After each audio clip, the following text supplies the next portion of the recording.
After I kind of did like a lot of the intro and stuff, I had, the student went up to teach, so I'm like, okay, I got like a minute.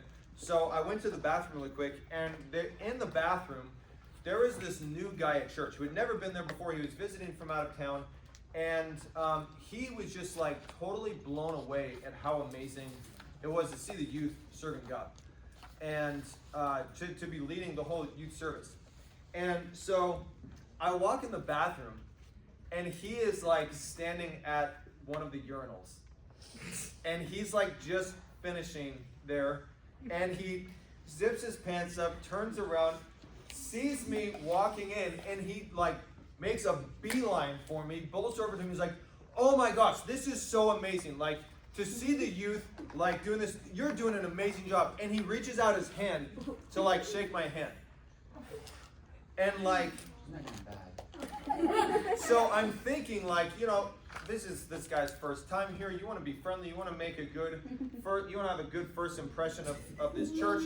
And so like, without really thinking about it, just, someone reaches out their hand to shake yours. I kind of reach out my hand, and like, as my hand extends and as our hands like meet, I realize, it dawns on me where he just was. What he was just doing, what he was just touching, never mind. And I'm like, I shake his hand, and I'm just like, instantly like, oh my gosh, what am I doing here? And like, then he lets go of my hand, and I'm literally standing like this, like, like, this is so nasty. And he's just like going on and on and on, and I'm just like, dude, I just want to go watch it. It's like, why did you reach out your hand and shake my hand? And so he's telling me like, man, it's just so amazing and stuff. And lo and behold, in walks Zach Baker into the bathroom. And Zach is in like 6th grade at this time, maybe 7th. And at that point, you got to understand something. Like, at that point in Zach's life, Zach annoyed me more than he did anything else. He would come to youth group. He would come to youth group on Sundays, come in the youth room, play ping pong, and he would just trash talk everybody. And like, he would criticize their playing. He would always say that he was like the best player, and just like bash people all the time. And I was just like, dude, I'm gonna kill this kid. Like, Zach annoyed me a lot. Not anymore. I love Zach to death. But at that point he did. And so when Zach walks in to the bathroom, he says, yo, what's up, Pastor Jay? And like, time stood still for a moment. Like, in my mind, guys, my mind is working so fast, like time stops, and I'm standing there like this. Zach goes like this, and I'm like,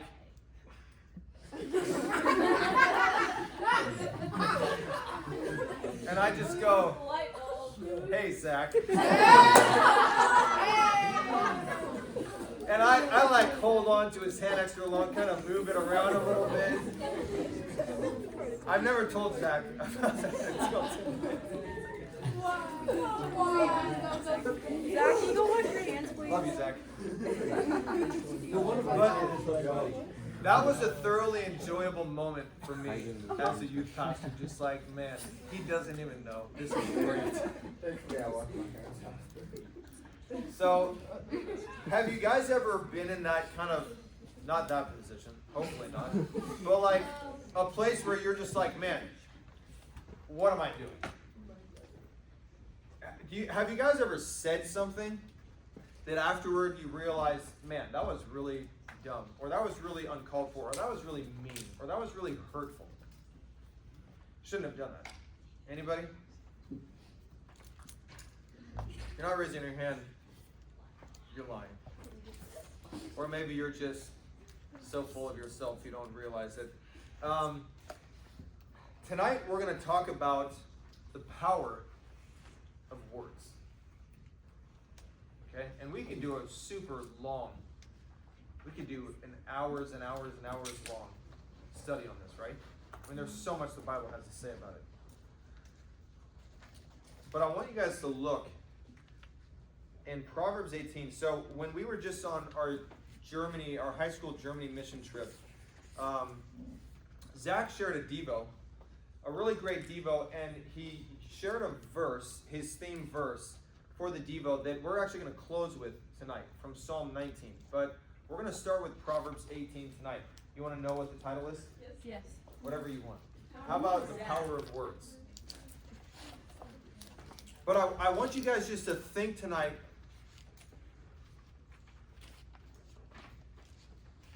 of how incredibly powerful you are, or at least the power you possess with this tiny member of your body in your mouth, your tongue, that weighs just about 2 ounces. And yet it can inflict incredible damage or impart incredible life to people. Look at what Solomon, the wisest man who ever lived, except Jesus, he said this in Proverbs 18. Look at verse 21. Someone read that for us? The tongue can bring death or life. Those who know to talk with Girls, you guys got to move? Okay. Go ahead. Can you start over? Okay. The tongue can bring death or life. Those who love to talk will reap the consequences. Okay. Good. Thank you. Anyone with another translation? Say something different. Eric, what does yours say? Death and life are in the power of the tongue, and those who love it will eat its fruit. Okay. Anybody else? Different one? Yeah. You said 21, right? 1821. Yeah. Oh yeah, I knew that. Yeah. Go ahead. The tongue has the power of life. What? Okay. Did you guys realize that? That death and life are in the power of your tongue. That's incredible power. Kind of scary too, right?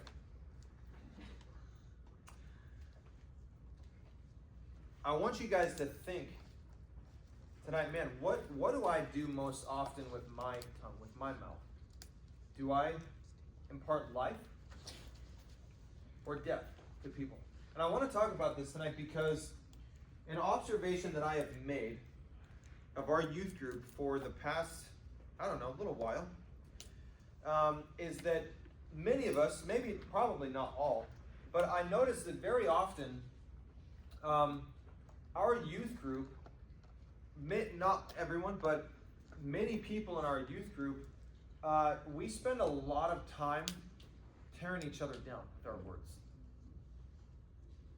making fun of each other with our words, ripping into each other, and using our words not to edify and build each other up, but to do the opposite. And I get, there's a time and a place for joking around, messing around, digging, into each other just for fun, as long as it doesn't hurt someone else. But there's a line, right? And sometimes it's hard to know where that line is. Do you guys agree with that? Yes.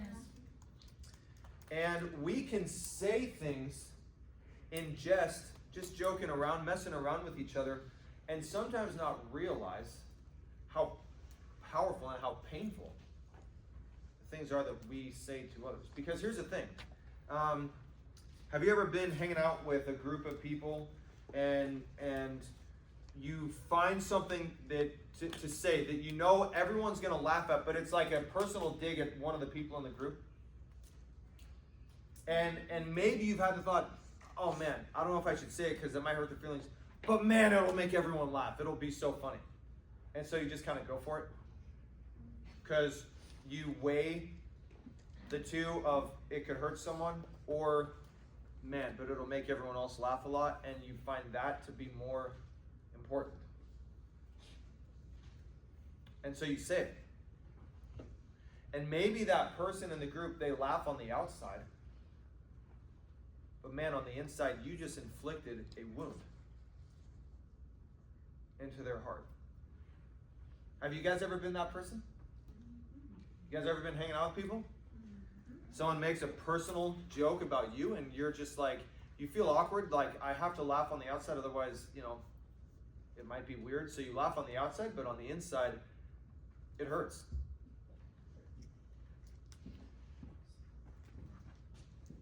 We got to be careful about that. And here's the thing, guys, a lot of times we may not know what's going to hurt someone else's feelings. We might think, oh no, they won't care. I mean, they know I'm just joking. Right, but words are powerful. And there's been many times when people have thought the same thing about you. Oh, they'll know I'm just joking. They know I'm not serious. They won't care. And then they said it and you're like, oh man, that hurt. And can you guys remember, are there any instances coming to your mind right now that you can remember in the past people did that? It's interesting, isn't that? How we can remember things from even a long time ago. Hurtful things people said. How many of you guys have insecurities? Things you're self-conscious about? I do. Anyone else? If you're not raising your hand, you're lying. Every single one of us has insecurities. There's things that we're self-conscious about, whether we realize it and whether we've identified it or not. Every one of us has things that we're self-conscious about.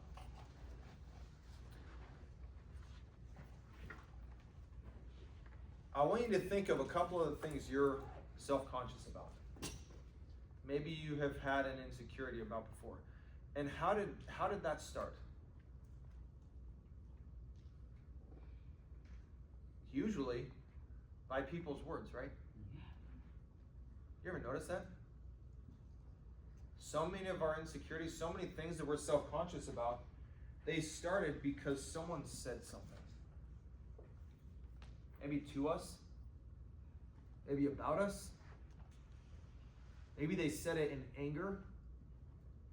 Maybe they said it in anger to try, that was their goal, inflict a wound. In their vengeance. And you still carry a scar from that today. You can still remember it. Or maybe they said it just joking around, not really meaning anything by it, but it hurt. And it formed into something maybe you're kind of self-conscious about. Or maybe it wasn't someone that said something to or about you, but maybe it's someone in society, an influencer or someone else saying, hey, if you look this way, if people who look this way are fill in the blank. And that hurt. Because you're like, shoot, well, I look that way. I have that color hair or that shape of eyes or this body type or that whatever. And then you go out into society and think that's how people perceive you because of someone's words.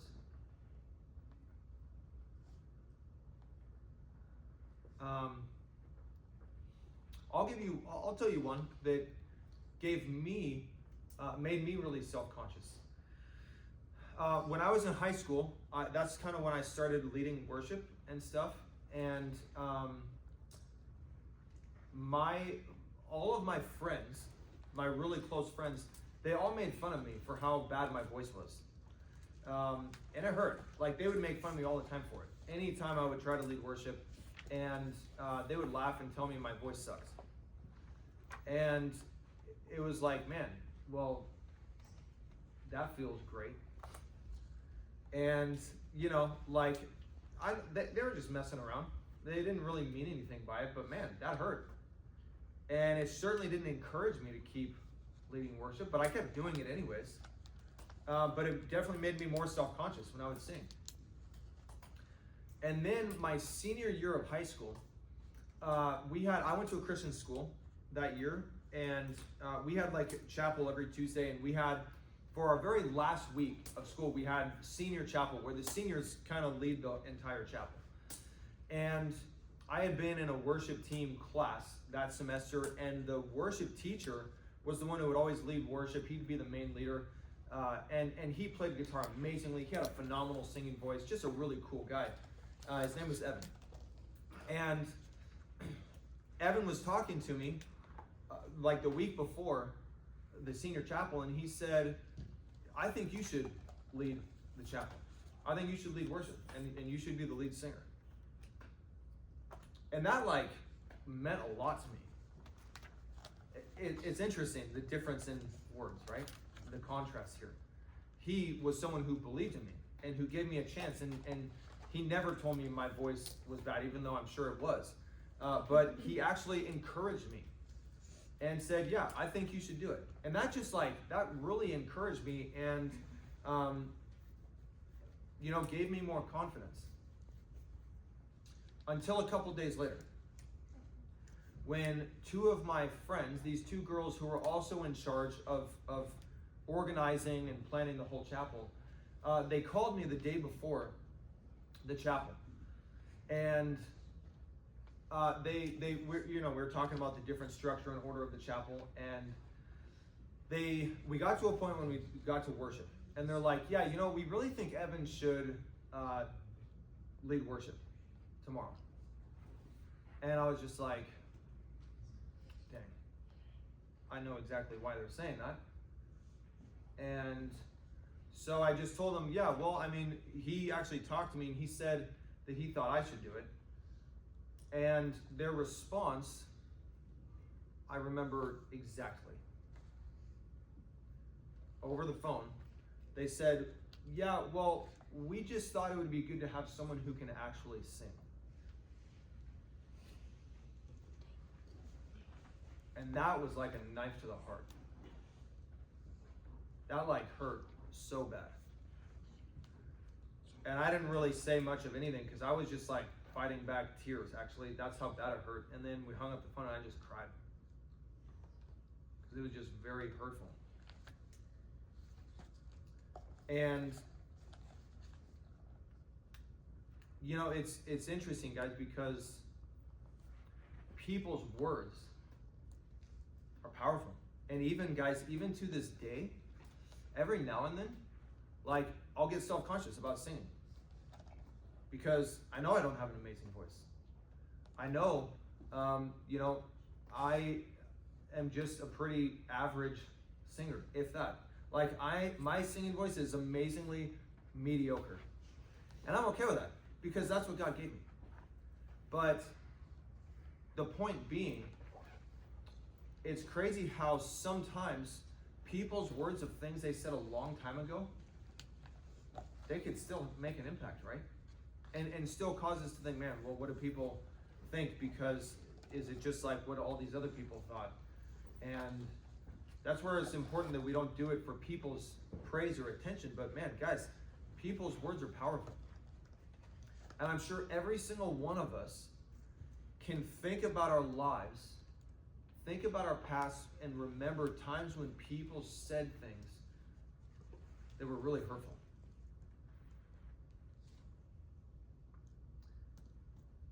What about us? Have we done that? Have we inflicted scars, wounds that turn to scars in people's lives?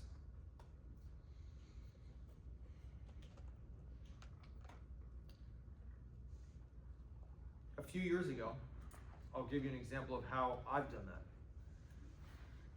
A few years ago, we had a discipleship group at a different place that we lived at, and the group was over, and one of the guys in the group did dance.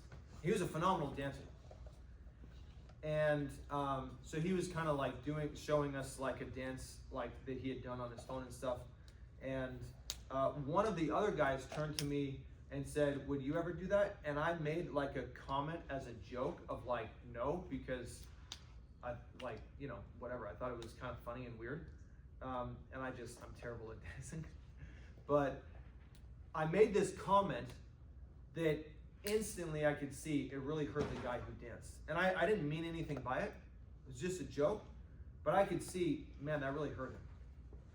And I apologized to him afterward. But he had been told the joke that I made, he had been told that and heard so many people say that over the years. And it hurt him.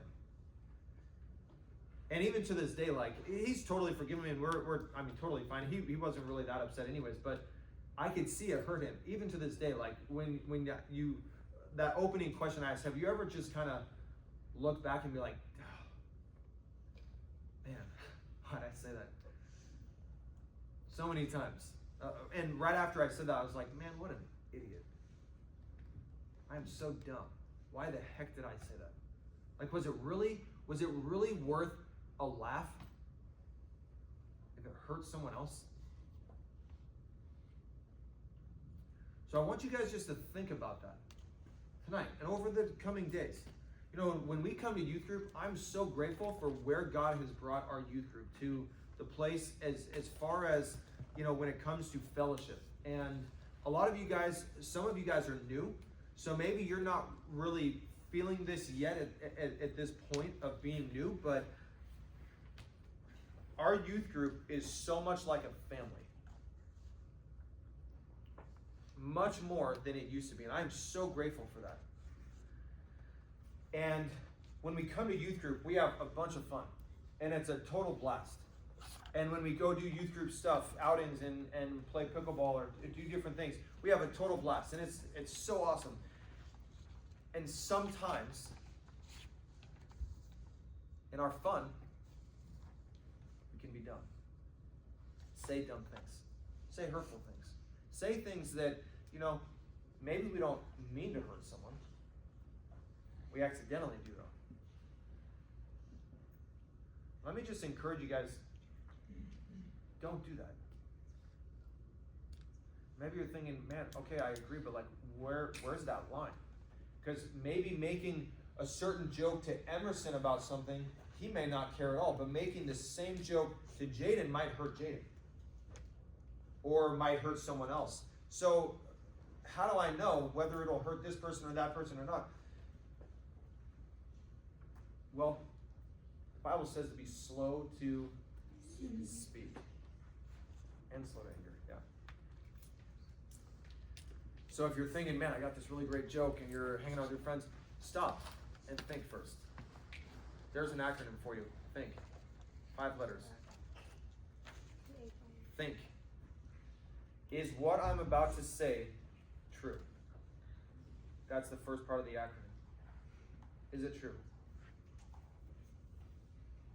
H. Is what I'm about to say helpful? 3.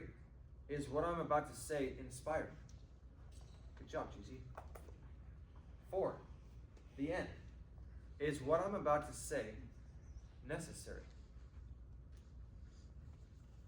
And K, finally, can you guess it? Is what I'm about to say kind? Guys, if it's not all those things, keep your trap shut. Can you repeat it? Yeah. THINK. True, helpful, inspiring, in a good way, necessary, and kind. So let's finish with 2 more places. Let's all go to Ephesians chapter 4. Kind. Oh, sorry, what? I need to learn how to spell. Inspiring. Okay, yeah. Ephesians chapter 4.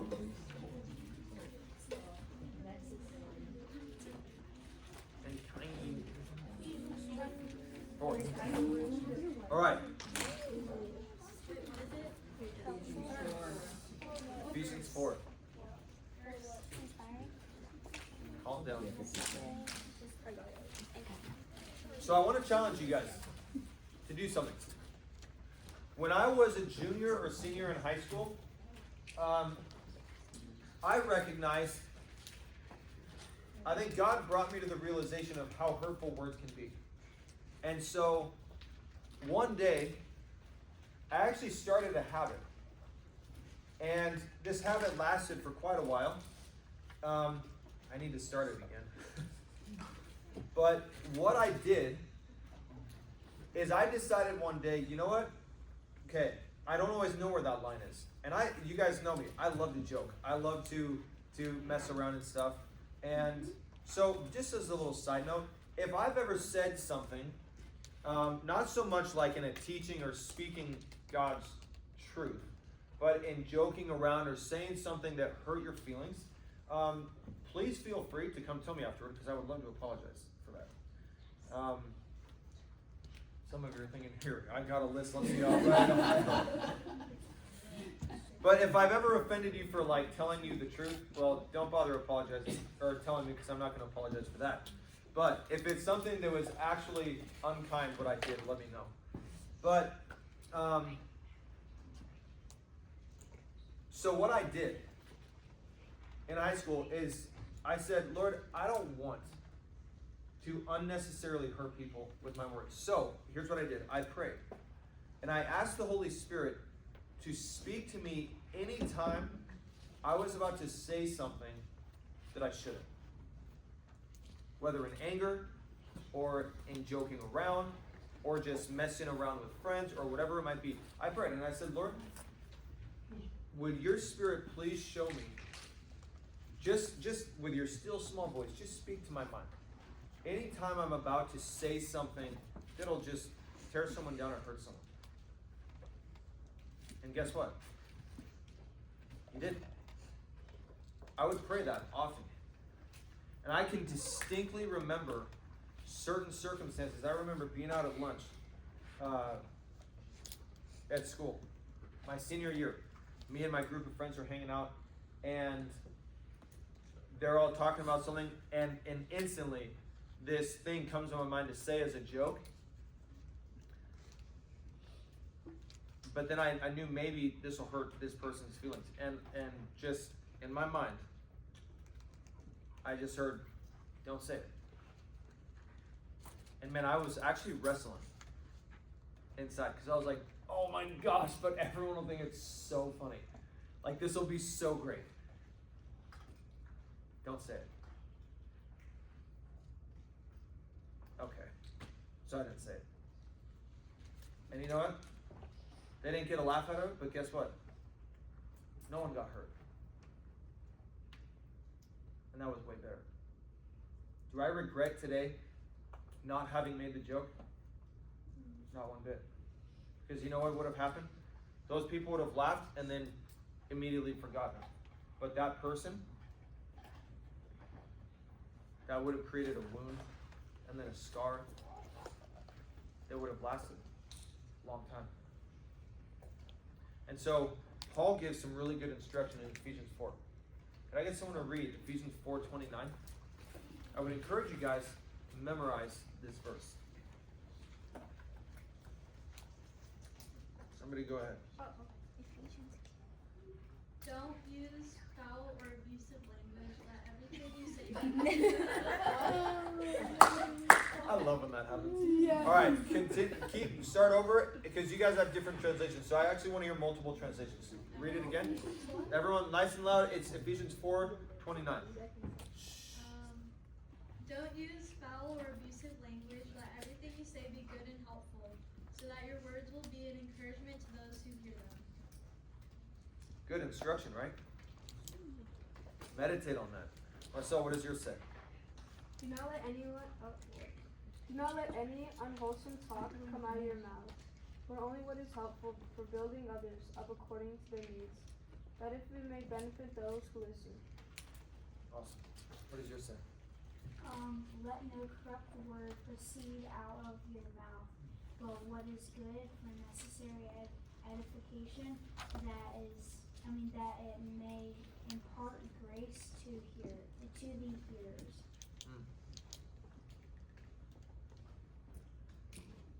Do not let any unwholesome talk come out of your mouths, but only what is helpful for building others up according to their needs, that it may benefit those who listen. You guys have something different? Yeah, go ahead. Don't use foul or abusive language. Let everything you say be good and helpful, so that your words will be an encouragement to those who hear. Awesome. You have something different? No foul language should come from your mouth, but only what is good for building up someone in need, so that it gives grace to those who hear. Memorize that, guys. Don't let any words come out of your mouth that are corrupt or that tear down. They're unnecessarily hurtful. Now, sometimes we need to speak words that hurt others, right? No. Does the truth hurt sometimes? Yes. Yes. So, guys, when you share the gospel with people and let people know that they're sinners and need a savior, will that hurt some people? Yes. Yeah. Do they need to hear it though? Yes. Yeah. So, guys, if you're gonna hurt people, offend people, let it be for speaking God's truth in a loving way. Don't let it be for being a jerk. Okay? So that these words speak in such a way that your words give edification, they build others up, and they impart grace to those who hear them. So guys, a question for you just to think about tonight. What do your words impart to people? Death or life? In different situations, when you're hanging out with your friends, some things I hear in youth group that I also hear in the world, which shouldn't be the case, right? Sometimes our things that I hear said at youth group sounds no different than what the world says. There's no distinction. So some things I hear at youth group is sometimes I'll hear people make fun of each other for their size, their weight.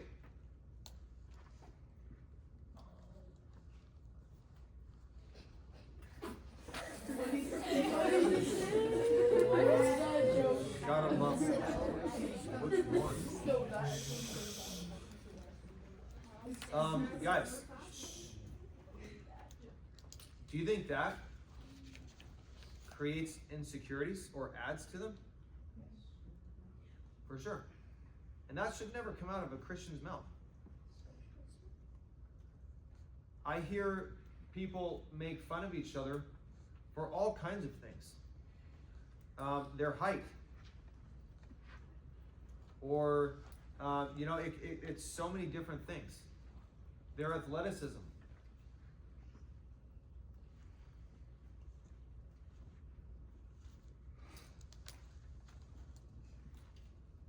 It could be how they look without makeup. Not funny. Do you think that is, think about this. And I hear people in the world say things like this. They think of how ironic this is. When people say, oh, these girls are so fake because they just cake themselves in makeup. And then they see the girl without makeup and then say, oh, she's ugly. It's like, wait a second. You just created an impossible standard for them to live up to. You criticize them for wearing tons of makeup, and then when they're not wearing it, when they look the way that God actually created them, you view that as ugly. Who's the real problem with? So just think about this. When someone criticizes a girl for their usage, their amount of makeup, do you think that will encourage them to be secure in how God created them? No. Not at all. And guys, those are just a couple things. I hear so many other things at youth group sometimes making fun of each other for different things. About their body type, about things that they like, about, fill in the blank. And that just shouldn't be the case. When people come to the church, notice I said the church, not come to church, because this building isn't the church. We are the church. So whether we're in this building or in someone's home or at a pickleball court or at the beach, people should be able to hear our conversation and see a distinction between us and the world. And if they hear the exact same as they hear in the world, that's a problem. So I want to challenge you guys to pray what David prayed. I wrote this verse down. on a 3x5 note card, I think probably in high school. Still have it. Because it just rocked my world when I read it. David prayed, Psalm 141, verse 3, he said, set a guard, O Lord, over my mouth. Keep watch over the door of my lips. Man, what a great prayer. Psalm 141, verse 3. So let's close with this. Let's close with Zach's verse. Psalm 19. This is what he shared his Devo on in Germany. Everyone go to Psalm 19.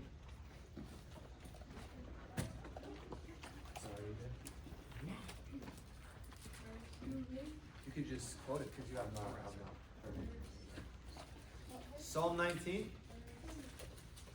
And Zach's going to recite it for us. Verse 14. Psalm 19, 14. Let the words of my mouth and the meditation of my heart be acceptable in your sight, O Lord, my rock and my redeemer. What a great prayer. David says, let the words of my mouth and the meditation of my heart be acceptable in your sight, O Lord.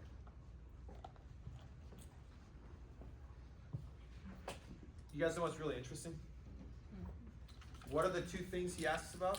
Two parts of his life? Let the words of my mouth and the thoughts of my corazón, my heart. Okay? Did you guys know that our mouth and our heart are connected? You're like, what? Not like that. Spiritually. Yeah, I know, that was weird.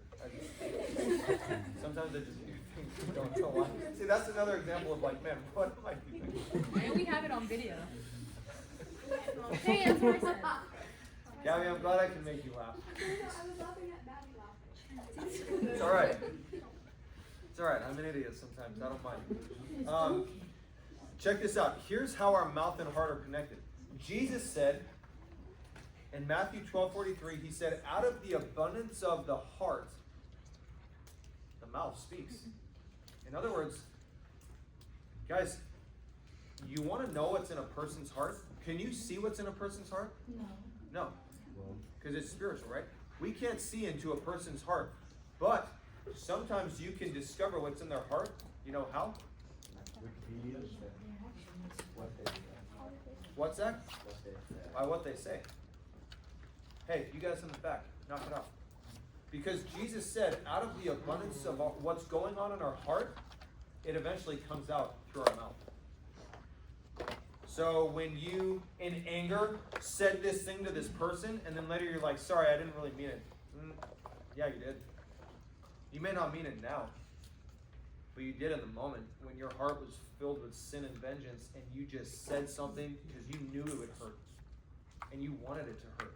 You meant it. Because your mouth speaks what's going on in the heart. So let's pray. Same prayer David did. Lord, let the words of my mouth and the meditation of my heart be acceptable in your sight. And put it into practice. Start praying that daily, guys, consistently. Amen? Amen. Lord, I just thank you so much for our time together tonight, and I thank you for providing this place for us.